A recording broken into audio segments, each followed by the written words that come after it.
What is Google My Business spam? You may have heard of it before, but how is it affecting your business? And more importantly, what can you do to fight back? Today, we're diving deep into the SEO underworld so you can better understand how to battle cheaters and dominate on Google Maps. Let's get after it.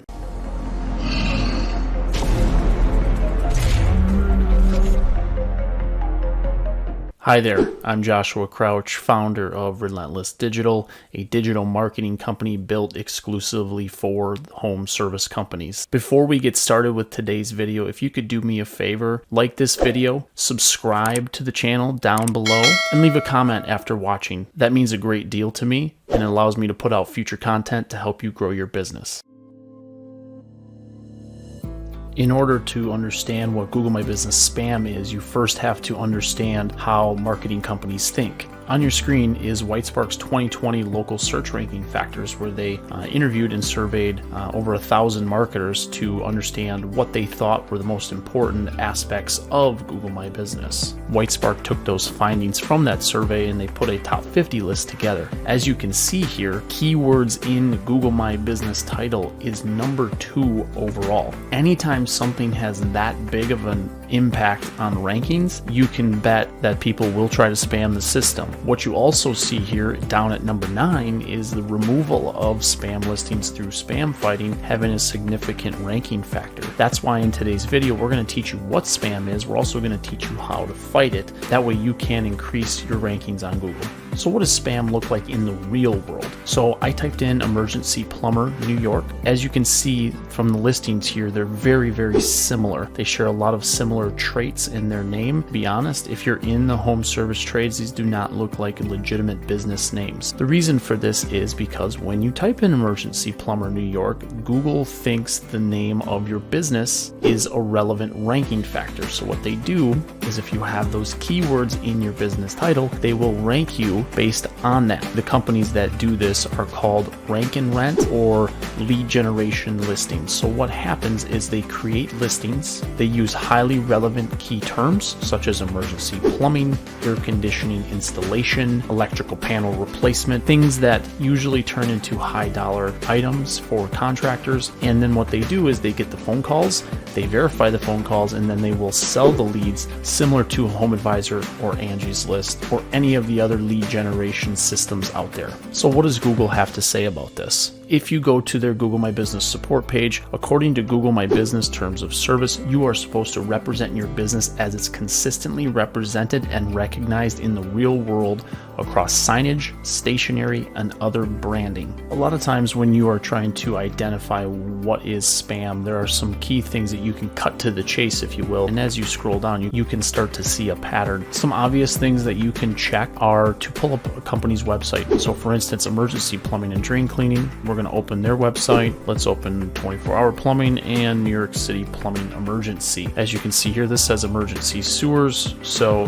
this one would be a great one to report spam because not match the name on Google Maps. Here's another great example, 24-hour plumbing. Look at the bottom of their page. It is literally just stuffed with keywords and gives no relevance whatsoever. I would venture to guess this is a spam listing. Here's New York City plumbing emergency. As you can see, their name and logo says New York City plumbing. It does not have emergency in the name. Emergency is just the keyword that they are trying to do to help rank their business. Again, another spam listing that should be reported and removed from Google Maps.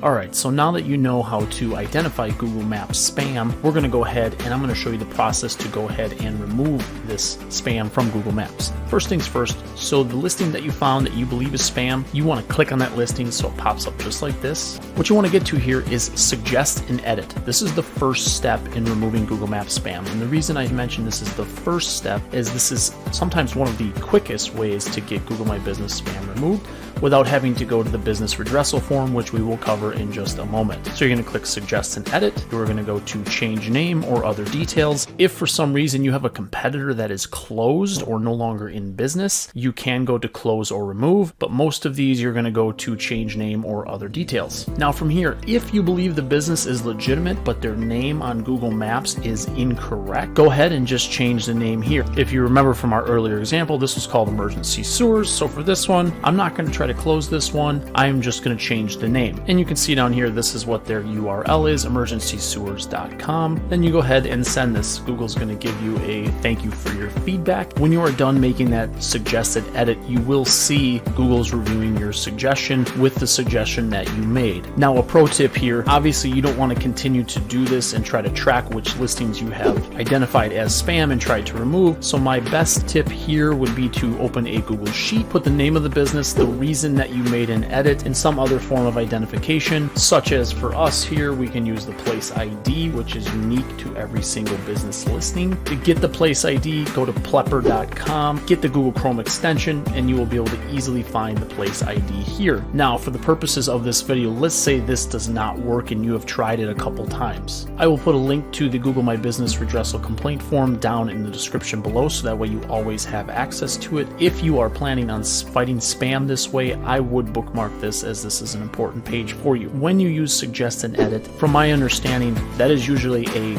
bot that will go through those forms and see if that information is correct. So you will filter out a little bit of spam that way, but it's not going to catch everything. So the ones that you really need Google to take a look into and have a person dive into, you would use the Business Redressal complaint form. Now, I have filled this out, so I'm just going to kind of walk you through this real quickly so you can understand what information you need to be giving Google and what they are looking for. Your full name, this would be your name, your contact information, the name of the entity. This is the name on Google Maps, so make sure you're not putting the actual business name, you're putting the name that they're putting on Google Maps. Malicious content, there is a couple options here. Most of these are going to be the title. When you are looking for the public URL, Google wants the Google Maps public URL. So that would be in google.com/maps, and then obviously the listing that you are trying to report. You would take this URL here and paste it into here. From there, you would take photos or screenshots of things that you thought were proof that this business name is incorrect, address was incorrect, and you would add that information. The more proof you have, the better the chance of that you're going to get this listing removed. If you want to do this in bulk, you can. There is a little button down here, as you see where my cursor is. You can add additional, and Google even says if you have too many to report, we recommend submitting 10 to 100 at a time, so these get processed together. Google does give you a little bit of information about how to find the public URL, just in case you can't figure it out. Now, the most important part is the explanation of why you believe this is malicious. One thing you want to keep in mind is you do not want to make this personal. Google does not care how this affects your business. They care how this affects the users on their platform. So for instance, having business name that is not correct, goes against their terms of service, it can also be considered fraudulent, which could lead to more problems for the person doing the search, because they could be trying to hire one company, get a completely different company, and not understand if that company has a good rating, if they have good technicians, and could get scammed out of money in their home. So keep your replies along those lines. Don't make it personal. Google doesn't care what it does to your business. What they do care is how it affects homeowners and people doing the search. Once you are done, you go ahead and submit, and that is it. Again, I would update your spreadsheet then to make sure that you have listed that you have done suggest and edit, in what date, you have done the business redressal form, in what date. That way you have some historical records that you can reference later on when Google emails you. Now, if you are a client of Relentless Digital, we do this on your behalf. We essentially leave no stone unturned when it comes to ranking your business on Google Maps. If your competitors are trying to cheat, we will beat them at their own game by doing things the right way and also protecting your listing with our local business protection. As you can see, we use a spreadsheet format here for an app, which will tell us what listings we went after, which ones are being monitored, meaning they have not been reported yet, but we did submit information about them, and how many have been removed. As you can see here, there is a lot of spam on Google My Business. We go through this once a month and try to clean this up as often as possible. If you do not use Relentless Digital, I highly, highly, highly recommend that you do this for your business, because it is that important. Removing Google My Business spam is a top 10 ranking factor according to over several hundred marketers that took that online survey from Whitespark. I will put the actual survey if you want to read that down below, so you can see some other ranking factors and how marketers perceive those things to have an impact on their client's business. If you haven't already and this video was helpful to you, please like the video, leave a comment or a question, and subscribe to the channel. That stuff means the world to me, and it allows me to continue putting out future content that is helpful for you in order for you to grow your business on Google. Until next time, take care.